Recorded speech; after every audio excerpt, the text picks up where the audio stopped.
One way to make your own backing tracks is to loop. I'm going to loop a bass track and then a guitar track on top of that, and that'll be my backing track. A lot of people are doing this.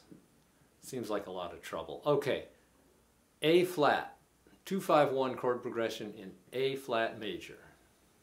1, 2, 3.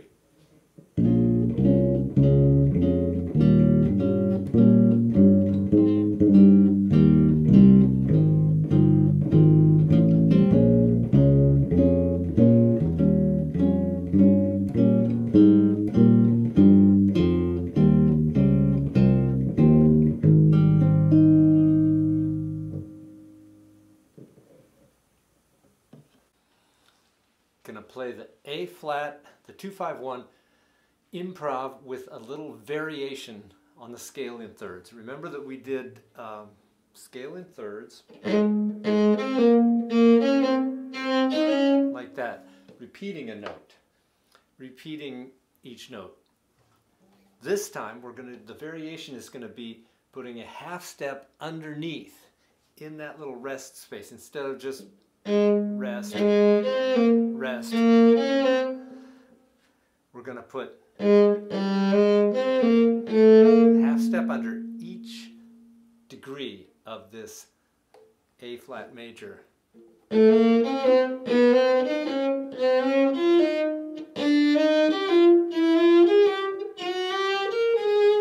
I would go up the octave.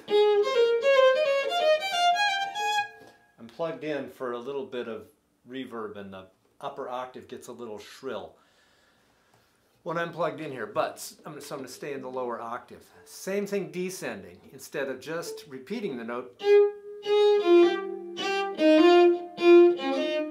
half step under.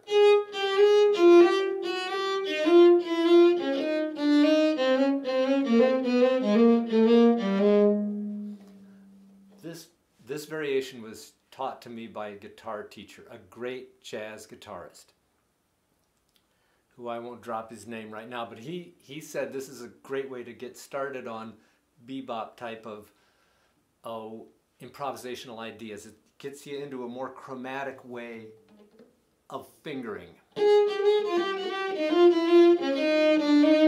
You're playing all 12 notes if you do the whole octave. Of course, in an improvisational setting, you wouldn't be playing it like at scale exercise and play that all the way up. You'd change it up.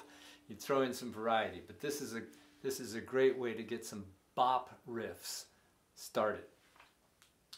All right, here's my backing track. Here's my bass and guitar backing track that I looped. I don't like it that much. It's not exactly together. It's not something that I practice doing, so I would have to practice it to be able to, play exactly in time with myself playing the bass. There's no drum in here, but it's what I got. Here we go. 1, 2, 3, 4, 5.